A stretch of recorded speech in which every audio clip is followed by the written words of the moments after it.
नमस्ते दोस्तों, स्वागत है आपका एक बार फिर से द कहानीबाज की कहानियों में। हमारी आज की कहानी का नाम है गुनाहों का देवता। आप सुन रहे हैं एपिसोड 14। तो चलिए चलते हैं आज की कहानी की ओर। देखो, अब मैंने विवाह स्वीकार कर लिया, जेनी को स्वीकार कर लिया। चाहे जीवन का सत्य ही क्यों ना हो, पर महत्ता तो निषेध में होती है। सबसे बड़ा आदमी वो होता है जो अपना निषेध कर दे। लेकिन मैं अब अस लेकिन मैं अब साधारण आदमी हूं, सस्ती किस्म का अदना व्यक्ति। मुझे कितना दुख है आज। मेरा तोता भी मर गया और मेरी असाधारणता भी। और बर्टी फिर तोते की कब्र के पास सिर झुकाकर बैठ गया। वो घर पहुंचा तो उसके पांव जमीन पर नहीं पड़ रहे थे। उसने उफनी हुई चांदनी चूमी थी। उसने तरुणाई के चांद को स्पर्शों से सिहारा था। उसने नीली बिजलियां चूमी थी। प्राणों की सेहरन और गुदगुदी से खेलकर वो आ रहा था। वो पम्मी के होठों के गुलाबों को चूम चूम कर गुलाबों के देश में पहुंच गया था और उसकी नसों में बहते हुए रस में गुलाब झूम उठे थे। वो सिर से पैर तक एक मदहोश प्यास बना हुआ था। घर पहुंचा तो जैसा उल्लास से उसका अंग अंग नाच रहा हो। बिनती के प्रति दोपहर को जो आक्रोश उसके मन में उभर आया था, वो भी शांत हो गया था। बिनती ने आकर खाना रखा। चंद्र ने बहुत हंसते हुए बड़े मीठे स्वर में कहा, बिनती आज तुम भी खाओ। नहीं, मैं नीचे खाऊंगी। अरे चल बैठ गिलहरी, चंद्र ने बहुत दिन पहले के स्नेह के स्वर में कहा और बिनती के पीठ में एक घूंसा मारकर उसे पास बिठा लिया। आज तुम्हें नाराज नहीं रहने देंगे। लेखा पगली, नफरत से नफरत बढ़ती है, प्यार से प्यार जागता है। बिनती का मन का सारा स्नेह सूख सा गया था। वो चिड़चिड़ी, स्वाभिमानी, गंभीर और रूखी हो गई थी। लेकिन औरत बहुत कमजोर होती है। ईश्वर न करे उसके हृदय की ममता को छू ले, वो सब कुछ बर्दाश्त कर लेती है। लेकिन अगर कोई किसी तरह उसके मन के रस को जगा दे तो फिर अपना सब अभिमान भूल जाती है। चंद्र जब यहां आई थी तभी से उसके हृदय की ममता जीत ली थी। इसलिए चंद्र के सामने सदा झुकती आई। लेकिन पिछली बार से चंद्र ने ठोकर मारकर सारा स्नेह बिखेर दिया था। उसके बाद उसके व्यक्तित्व का रस सूखता ही गया। क्रोध जैसे उसकी भुआओं पर रखा था। आज चंद्र ने उसको इतने दुलार से बुलाया तो लगा वो जाने कितने दिनों का भूला स्वर सुन रही है। चाहे चंद्र के प्रति उसके मन में कुछ भी आक्रोश क्यों ना हो, लेकिन वो इस स्वर का आग्रह नहीं टाल सकती। ये वो भली प्रकार जानती थी। वो बैठ गई। चंद्र ने एक कौर बनाकर बिनती के मुंह में दे दिया। बिनती ने खा लिया। चंद्र ने बिनती की बाह में चुटकी काटकर कहा, अब दिमाग ठीक हो गया पगली का? इतने दिनों से अकड़ी फिरती थी। बिनती ने बहुत दिनों के भूले हुए स्नेह के स्वर में कहा, खुद ही तो अपना दिमाग बिगाड़े रहते हैं और हमें इल्जाम लगाते हैं। तरकारी ठंडी तो नहीं है? दोनों में सुलह हो गई। जाड़ा अब काफी बढ़ गया था। खाना खा चुकने के बाद बिनती शाल ओढ़े चंद्र के पास आई और बोली, लो इलायची खाओगे? चंद्र ने ले ली। छील कर आधे दाने खुद खा लिए, आधे बिंदी के मुंह में दे दिए। बिंदी ने धीरे से चंद्र की उंगली दांत से दबा दी। चंद्र ने हाथ खींच लिया। बिंदी उसी के पलंग पर पास ही बैठ गई और बोली, याद है तुम्हें? इसी पलंग पर तुम्हारा सिर दबा रही थी तो तुमने शीशी फेंक दी थी। हाँ याद है। अब कहो तुम्हें उठाकर फेंक दूं? चंद्र आज बहुत खुश था। मुझे क्या फेंकोगे? बिंती ने शरारत से मुंह बनाकर कहा, मैं तुमसे उठूंगी ही नहीं। जब अंगों का तूफान एक बार उठना सीख लेता है तो दूसरी बार उठते हुए उसे देर नहीं लगती। अभी वो अपने तूफान में पम्मी को पीस कर आया था। सिराने बैठी हुई बिनती हल्का बदमाशी शाल ओढ़े रह रह कर मुस्कुराती और गालों पर फूलों के कटोरे खिल जाते, आंख में एक नई चमक। चंद्र थोड़ी देर देखता रहा। उसके बाद उसने बिनती को खींचकर कुछ हिचकते हुए बिनती के माथे पर अपने होंठ रख दिए। बिनती कुछ नहीं बोली, चुपचाप अपने को छुड़ाकर सिर झुकाए बैठी रही और चंद्र के हाथ को अपने हाथ में लेकर उसकी उंगलियां चिटकाती रही। सहसा बोली, अरे तुम्हारे कफ का बटन टूट गया है, लाओ सिल दूं। चंद्र को पहले कुछ आश्चर्य हुआ, फिर कुछ गला नहीं। बिनती कितना समर्पण करती है उसके सामने वो, लेकिन उसने अच्छा नहीं किया पम्मी की बात दूसरी है, बिंती की बात दूसरी है। बिंती के साथ एक पवित्र अंतर ही ठीक रहता। बिंती आई और उसके कफ में बटन सीने लगी, सीधे सीधे बचे हुए टोरे को दांत से तोड़ती हुई बोली, चंदर एक बात कहे मानोगे क्या? पम्मी के यहाँ मत जाया करो। क्यों? पम्मी अच्छी औरत नहीं? वो तुम्हें प्यार नहीं करती। पम्मी अच्छी औरत नहीं है, वो तुम्हें प्यार नहीं करती, तुम्हें बिगाड़ती है। ये बात गलत है बिंती। तुम इसलिए कह रही हो ना कि उसमें वासना बहुत तीखी है। नहीं, ये नहीं। उसने तुम्हारी जिंदगी में सिर्फ एक नशा, एक वासना दी। कोई ऊंचाई, कोई पवित्रता नहीं। कहाँ दीदी, कहाँ पम्मी? किस स्वर्ग से उतरकर तुम किस नरक में फंस गए? पहले मैं भी यही सोचता था बिंती, लेकिन बाद में मैंने सोचा कि माना किसी लड़की के जीवन में वासना ही तीखी है, तो क्या इसी से वो निंदनीय है? क्या वासना स्वतः में निंदनीय है? गलत। ये तो स्वभाव और व्यक्तित्व का अंतर है बिंती। हर एक से हम कल्पना नहीं मांग सकते, हर एक से वासना नहीं पा सकते। बादल है, उस पर किरण पड़ेगी और इंद्रधनुष ही खिलेगा। फूल है, उस पर किरण पड़ेगी, तबस्सुम ही आएगा। बादल से हम मांगने लगे तबस्सुम और फूल से मांगने लगे इंद्रधनुष, तो ये तो हमारी एक कवितमयी भूल होगी। माना एक लड़की के जीवन में प्यार आया, उसने अपने देवता के चरणों पर अपनी कल्पना चढ़ा दी। दूसरे के जीवन में प्यार आया, उसने चुंबन, आलिंगन और गुदगुदी की बिजलियां दी। एक बोली, देवता मेरे, मेरा शरीर चाहे जिसका हो, मेरी पूजा भावना, मेरी आत्मा तुम्हारी है और वो जन्म जन्मांतर तक तुम्हारी रहेगी। और दूसरी दीपशिखा सी लहरा कर बोली, दुनिया कुछ कहे अब तो मेरा मन। और दूसरी दीपशिखा सी लहरा कर बोली, दुनिया कुछ कहे अब तो मेरा तन मन तुम्हारा है। मैं तो बेकाबू हूं, मैं क्या करूं, मैं करूं क्या? मेरे तो अंग अंग जैसे अलसा कर चूर हो गए हैं। तुम्हारी गोद में गिर पड़ने के लिए मेरी तरुणाई पुलक उठी है।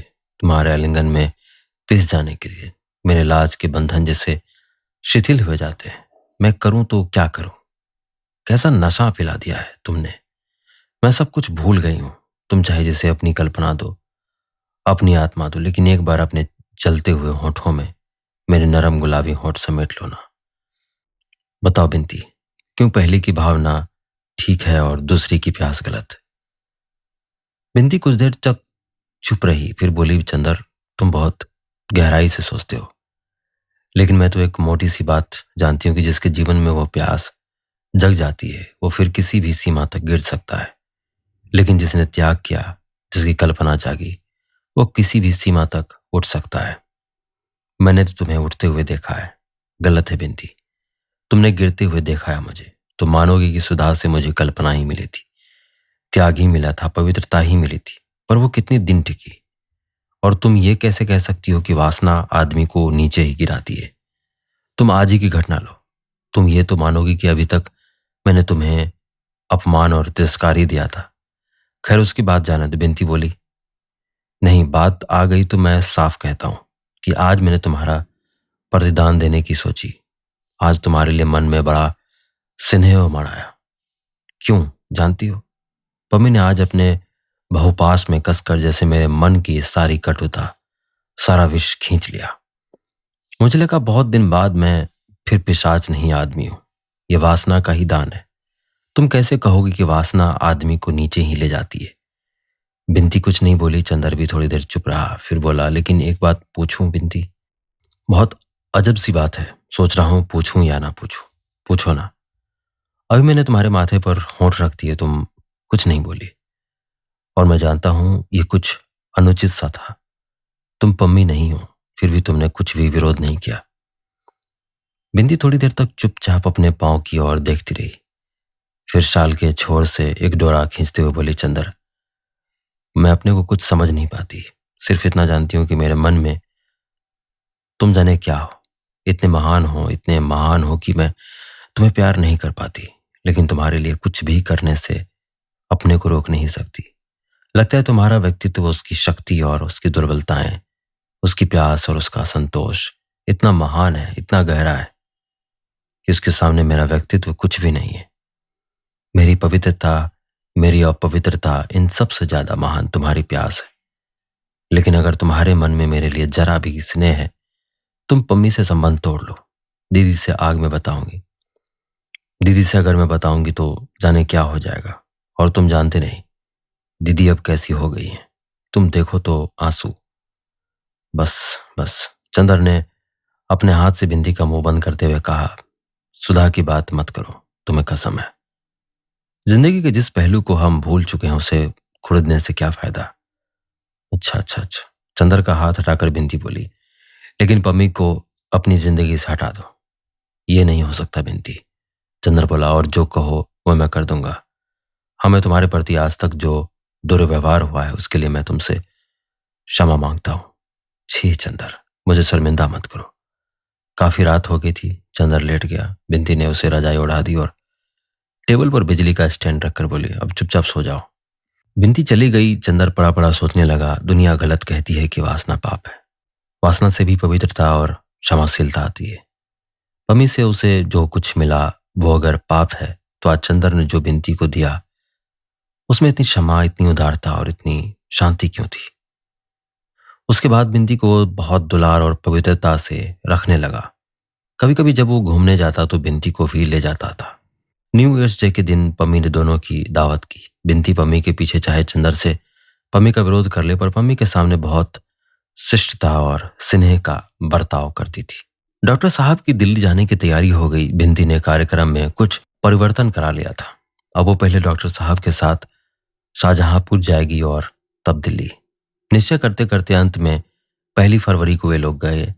स्टेशन पर बहुत से विद्यार्थी और डॉक्टर साहब के मित्र उन्हें विदा देने के लिए आए थे।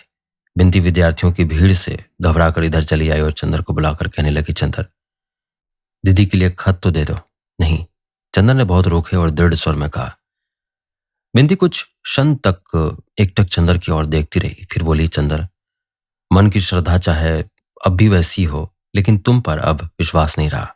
चंदर ने कुछ जवाब नहीं दिया, सिर्फ हंस पड़ा। फिर बोली, चंदर अगर कभी कोई जरूरत हो तो जरूर लिखना, मैं चली आऊंगी, समझे। और फिर चुपचाप जाकर बैठ गई।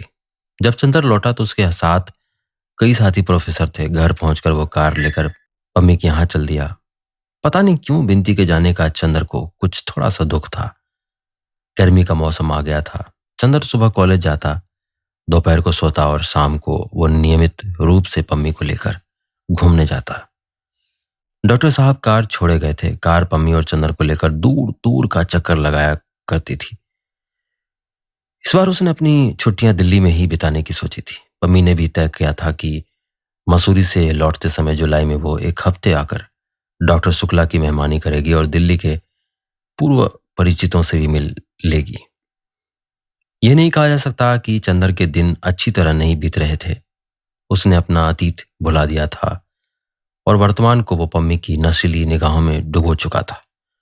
भविष्य की उसे कोई खास चिंता नहीं थी। उसे लगता था कि ये पम्मी की निगाहों के बादलों और स्पर्शों के फूलों की जादू भरी दुनिया अमर है, शाश्वत है। इस जादू ने हमेशा के लिए उसकी आत्मा को अभिभूत कर लिया है।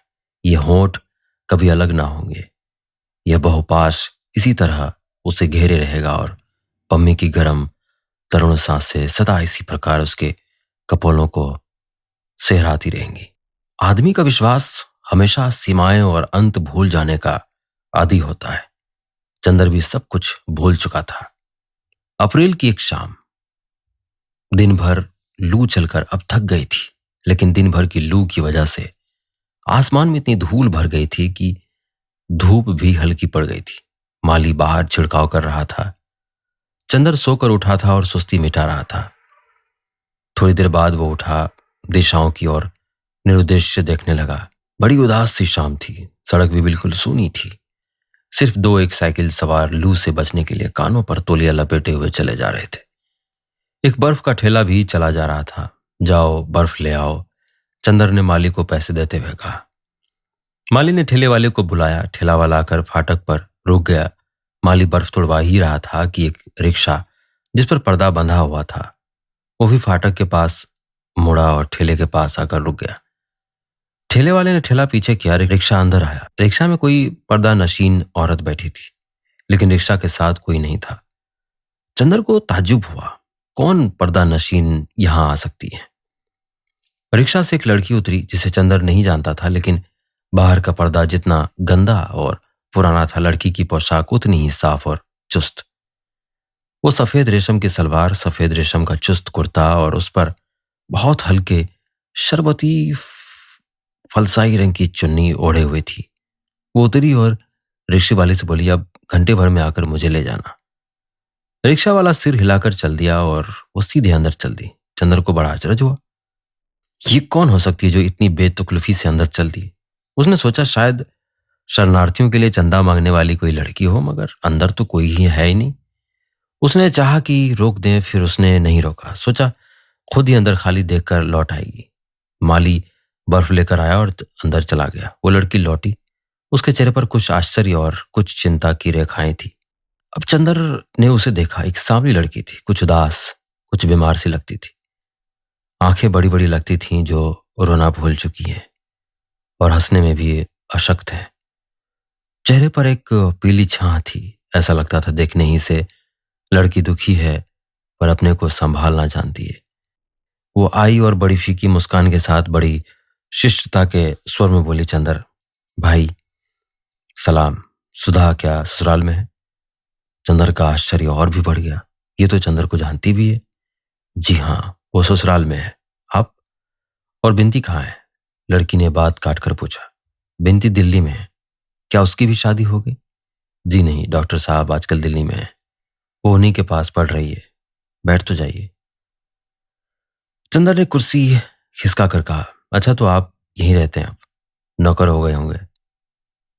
जी हाँ, चंदर ने अचरज में डूब कर कहा। लेकिन आप इतनी जानकारी और परिचय की बातें कर रही हैं, मैंने आपको पहचाना नहीं, क्षमा कीजिएगा। वो लड़की हंसी जैसे अपनी किस्मत, जिंदगी, अपने इतिहास पर हंस रही हो। आप मुझको कैसे पहचान सकते हैं? मैं जरूर आपको देख चुकी थी। मेरे आपके बीच में दरअसल एक रोशनदान था। मेरा मतलब सुधा से है। ओह, मैं समझा आप गेसू हैं। जी हाँ। और गेसू ने बहुत तमीज से अपनी चुन्नी ओढ़ ली। आप तो शादी के बाद जैसे बिल्कुल खो ही गई। अपनी सहेली को भी एक खत नहीं लिखा। अख्तर मियां मजे में है। आपको ये सब कैसे मालूम? बहुत आकुल होकर गेसू बोली और उसकी पीली आंखों में और भी मैलापन आ गया। मुझे सुधा से मालूम हुआ था। मैं तो उम्मीद कर रहा था कि आप हम लोगों को एक दावत जरूर देंगी, लेकिन कुछ मालूम ही नहीं हुआ। एक बार सुधा जी ने मुझे आपके यहाँ भेजा तो मालूम हुआ कि आप लोगों ने मकान ही छोड़ दिया है। जी हाँ, मैं देहरादून में थी। अम्मी जान वगैरह सभी वहीं थे। अभी हाल में वहां कुछ पनाहगीर पहुंचे। पनाहगीर? जी, पंजाब के सिख वगैरह। कुछ झगड़ा हो गया तो हम लोग चले आए। अब हम लोग यहीं हैं। अख्तर मियाँ कहाँ हैं? मिर्जापुर में पीतल का रोजगार कर रहे हैं और उनकी बीवी देहरादून में थी। ये सजा क्यों दी आपने उन्हें? सजा की कोई बात नहीं। गेसू का स्वर घुटता हुआ मालूम दे रहा था, उनकी बीवी उनके साथ है। क्या मतलब? आप तो अजब सी बातें कर रही हैं। अगर मैं भूल नहीं करता तो आपकी शादी, जी हाँ। बड़ी ही उदास हंसी हंसकर गेसू बोली, आपसे चंदर भाई मैं क्या छिपाऊंगी। जैसे सुधा वैसे आप। मेरी शादी उनसे नहीं हुई। अरे, गुस्ताखी माफ कीजिएगा। सुधा तो मुझसे कह रही थी कि अख्तर मुझसे मोहब्बत करते हैं। गेसू बात काट कर बोली और बड़ी गंभीर हो गई और पम्मी चुन्नी की छोर में टाके हुए सितारे को तोड़ती हुई बोली, मैं सचमुच नहीं समझ पाई कि उनके मन में क्या था। उनके घर वालों ने मेरे बजाय फूलों को ज्यादा पसंद किया। उन्होंने फूल से ही शादी कर ली। अब अच्छी तरह निभ रही है दोनों की। फूल तो इतने अरसे में एक बार भी हम लोगों से मिलने नहीं आई। अच्छा। चंदर चुप होकर सोचने लगा। कितनी बड़ी प्रवंचना हुई इस लड़की की जिंदगी में, और कितने दबे शब्दों में ये कहकर चुप हो गई। एक भी आंसू नहीं, एक भी सिसकी नहीं, संयत स्वर और फीकी मुस्कान बस। चंदर चुपचाप उठकर अंदर गया। महाराजी ना आ गई थी। कुछ नाश्ता और शरबत भेजने के लिए कहकर चंदर बाहर आया। गेसु चुपचाप लॉन की ओर देख रही थी शून्य निगाहों से। चंदर आकर बैठ गया और बोली, बहुत धोखा दिया आपको। छी, ऐसी बात नहीं कहते चंदर भाई। कौन जानता है कि ये अख्तर की मजबूरी रही हो, जिसको मैंने अपना सरताज मारना, उसके लिए ऐसा ख्याल भी दिल में लाना गुनाह है। मैं इतनी गिरी हुई नहीं कि ये सोचूं कि उन्होंने धोखा दिया। गेसु दांत तले जवान दबाकर बोली। चंदर दंग रह गया। क्या गेसु अपने दिल से कह रही है? इतना अखंड विश्वास है गेसु को अख्तर पर। शरबत आ गया था। गेसु ने तकल्लुफ नहीं किया, लेकिन बोली, आप बड़े भाई हैं, पहले आप शुरू कीजिए। आपकी फिर कभी अख्तर से मुलाकात नहीं हुई? चंदर ने घूंट पीकर कहा। हुई क्यों नहीं, कई बार वो अम्मी जान के पास आए। आपने कुछ नहीं कहा? कहती क्या, ये सब बातें कहने सुनने की होती है।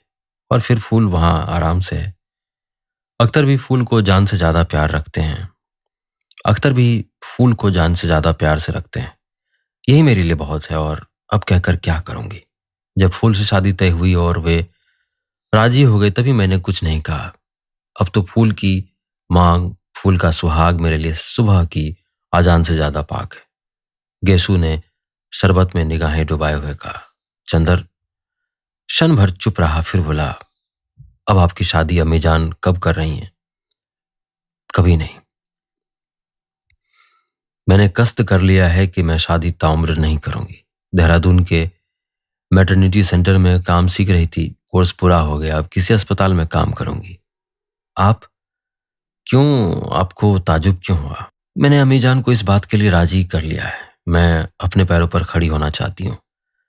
चंदर ने शरबत से बर्फ निकालकर फेंकते हुए कहा, मैं आपकी जगह होता तो दूसरी शादी करता और अख्तर से भरसक बदला लेता। बदला? गेसु मुस्कुराकर बोली, छी चंदर भाई, बदला, गुरेज, नफरत, इससे आदमी ना कभी सुधरा है ना सुधरेगा।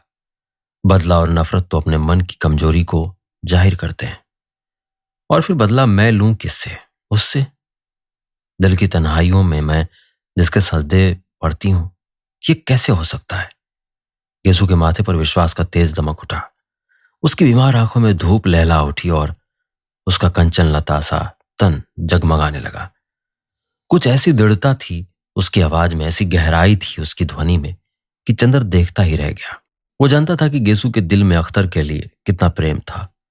वो ये भी जानता था कि गेसू अख्तर की शादी के लिए किस तरह पागल थी। वो सारा सपना ताश के महल की तरह गिर गया और परिस्थितियों ने नहीं, खुद अख्तर ने धोखा दिया। लेकिन गेसू है कि माथे पर शिकन नहीं, भौहों में बल नहीं, होठों पर शिकायत नहीं। नारी के जीवन का यह कैसा अमिट विश्वास था, यानी जिसे गेसू ने अपने प्रेम का स्वर्ण मंदिर समझा था, वो ज्वालामुखी बनकर फूट गया और उसने दर्द की पिघली आग की धारा में गेसू को डुबो देने की कोशिश की। लेकिन गेसू है कि अटल चट्टान की तरह खड़ी है। चंद्र के मन में कहीं कोई टीस उठी। उसके दिल की धड़कनों ने कहीं पर उससे पूछा, और चंद्र तुमने क्या किया? तुम पुरुष थे, तुम्हारे सबल कंधे किसी के प्यार का बोझ क्यों नहीं ढो पाए चंद्र? लेकिन चंद्र ने अपनी अंतःकरण की आवाज को अनसुनी करते हुए पूछा, तो आपके मन में जरा भी दर्द नहीं अख्तर को ना पाने का? दर्द? केसु की आवाज में डूबने लगी। निगाहों की जर्द पंखुड़ियों पर हल्की पानी की लहर दौड़ गई। दर्द ये तो सिर्फ सुधा समझ सकती है चंद्र भाई। बचपन से वो मेरे लिए क्या थे वो वही जानती है। मैं तो उनका सपना देखते देखते उनका सपना ही बन गई थी। लेकिन खैर, दर्द इंसान के यकीदे को और मजबूत ना कर दे, आदमी के कदमों को और ताकत ना दे, आदमी के दिल को ऊंचाई ना दे तो इंसान क्या? दर्द का हाल पूछते हैं आप? कयामत के रोज तक मेरी मैयत उन्हीं का आसरा देखेगी चंद्र भाई। लेकिन उसके लिए जिंदगी में तो खामोश ही रहना होगा, बंद घर में जलते हुए चिराग की तरह घुलना होगा। और अगर मैंने उनको अपना माना है तो वो मिलकर ही रहेंगे। आज ना सही, कयामत के बाद सही। मोहब्बत की दुनिया में जैसे एक दिन उनके बिना कट जाता है, वैसे एक जिंदगी उनके बिना कट जाएगी। लेकिन उसके बाद वे मेरे होकर रहेंगे। चंद्र का दिल कांप उठा। केसु की आवाज में तारे बरस रहे थे। और आपसे क्या कहूं चंद्र भाई, क्या आपकी बात मुझसे छिपी है? मैं जानती हूं, सब कुछ जानती हूं। सच पूछिए तो जब मैंने देखा कि आप कितनी खामोशी से अपनी दुनिया में आग लगते देख रहे हैं और फिर भी हंस रहे हैं, तो मैंने आपसे सबक लिया। हमें नहीं मालूम था कि हम और आप दोनों भाई बहनों की किस्मत एक सी है। चंद्र के मन में जाने कितने घाव कसक उठे, उसके मन में जाने कितना दर्द उमड़ने सा लगा। गेसु उसे क्या समझ रही है मन में, और वो कहाँ पहुंच चुका है। जिसने चंद्र की जिंदगी से अपने मन का दीप जलाया, वो आज देवता के चरण तक पहुंच गया, लेकिन चंद्र के मन की दीप शिखा उसने अपने प्यार की चिंता जला डाली। चंद्र के मुंह पर गलाने की काली मां छा गई। गेसु चुपचाप बैठी थी।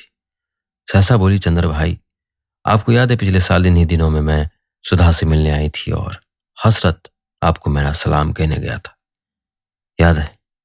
चंद्र ने बहुत भारी स्वर में कहा। इस एक साल में दुनिया कितनी बदल गई। गेसु ने एक गहरी सांस लेकर कहा, एक बार ये दिन चले जाते हैं, फिर बेदर्दी कभी नहीं लौटती। कभी कभी सोचती हूँ कि सुधा होती तो फिर कॉलेज जाते, क्लास में शोर मचाते, भागकर घास में लेटते, बादलों को देखते, शेर कहते, और वो चंद्र की और हम अख्तर की बातें करते। गेसु का गला भर आया और एक आंसू चू पड़ा। सुधा और सुधा की ब्याह शादी का हाल बताइए, कैसे हैं उनके शौहर? चंद्र के मन में आया कि वो कहते, गेसु क्यों लज्जित करती हो, मैं वो चंद्र नहीं हूं। मैंने अपने विश्वास का मंदिर भ्रष्ट कर दिया। मैं प्रेत हूं। मैंने सुधा के प्यार का गला घोंट दिया है। लेकिन पुरुष का गर्व, पुरुष का छल, उसे यह भी नहीं मालूम उन्हें होने दिया कि उसका विश्वास चूर चूर हो चुका है और पिछले कितने ही महीनों से उसने सुधा को खत लिखना भी बंद कर दिया है, और यह भी नहीं मालूम करने का प्रयास किया कि सुधा मरती है या जीती। घंटा भर तक दोनों सुधा के बारे में बातें करते रहे। इतने में रिक्शा वाला लौट आया। गेसु ने उसे ठहरने का इशारा किया और बोली, अच्छा जरा सुधा का पता लिख दीजिए। चंद्र ने एक कागज पर पता लिख दिया। गेसु ने उठने का उपक्रम किया तो चंद्र बोला, बैठिए, अभी आपसे बातें करके आज जाने कितने दिनों की बातें याद आ रही हैं। गेसु हंसी और बैठ गई। चंद्र बोला, आप अभी तक कविताएं लिखती हैं? कविताएं? गेसु फिर हंसी और बोली, जिंदगी कितनी हमगीर है, कितनी पुरशोर, और इस शोर में नगमों की हकीकत कितनी। अब हड्डियां, नसें, प्रेशर पॉइंट, पट्टियां और मरहमों में दिन बीत जाता है। अच्छा चंद्र भाई, सुधा भी उतनी ही शौक है, उतनी ही शरारती है? नहीं, चंद्र ने बहुत उदास स्वर में कहा। जाओ कभी देखाओ ना। नहीं, जब तक कहीं जगह नहीं मिल जाती तब तक तो इतनी आजादी नहीं मिलेगी। अभी यहीं हूं, उसी को बुलाऊंगी और उसके पति देवता को लिखूंगी। कितना सोना लग रहा है घर, जैसे भूतों का बसेरा हो, जैसे प्रेत रहते हो। क्यों प्रेत बन रही हैं आप? मैं रहता हूं इसी घर में, चंद्र बोला। अरे मेरा मतलब ये नहीं था, गेसु हंसते हुए बोली। अच्छा, मुझे तो अम्मी जान नहीं भेजेंगी। आज जाने कैसे अकेले आने की इजाजत दे दी। आपको किसी दिन बुलाऊं तो आइएगा जरूर। हाँ आऊंगा गेसु, जरूर आऊंगा, चंद्र ने बहुत स्नेह से कहा। अच्छा भाईजान, सलाम, नमस्ते। गेसु जाकर रिक्शा पर बैठ गई और पर्दा तन गया। रिक्शा चल दिया। चंद्र एक अजीब सी निगाह से देखता रहा, जैसे अपने अतीत की कोई खोई हुई चीज ढूंढ रहा हो। फिर धीरे धीरे लौट आया। सूरज डूब गया था। वो गुसलखाना बंद कर नहाने बैठ गया। जाने कहां कहां मन भटक रहा था उसका। चंद्र मन का अस्थिर था, मन का बुरा नहीं था। गेसु ने आज उसके सामने अचानक वो तस्वीर रखती थी जिसमें उस स्वर्ग की ऊंचाइयों पर मंडराया करता था, और जाने कैसा दर्द सा उसके मन में उठ गया था। गेसु ने अपने अजाने में चंद्र के अविश्वास, चंद्र की प्रतिहिंसा को बहुत बड़ी हार दी थी। उसने सिर पर पानी डाला तो उसे लगा ये पानी नहीं, जिंदगी की धारा है, पिघले हुए अंगारों की धारा, जिसमें पढ़कर केवल वही जिंदा बच पाया है जिसके अंगों में प्यार का अमृत है। और चंद्र के मन में क्या है? महज वासना का विष, वो सड़ा हुआ गला हुआ शरीर मात्र जो केवल सन्निपात के जोर से चल रहा है। उसने अपने मन के अमृत को गली में फेंक दिया है। उसने क्या किया है? हमारी आज की कहानी है बस इतना ही। आशा करता हूं आपको ये कहानी पसंद आ रही होंगी। हमें अपने सुझाव, अपनी प्रतिक्रियाएं कमेंट में जरूर बताएं और इस वीडियो को लाइक करें। इसी तरह बन रही हमारे साथ और सुनते रहिए द कहानी बाज। धन्यवाद।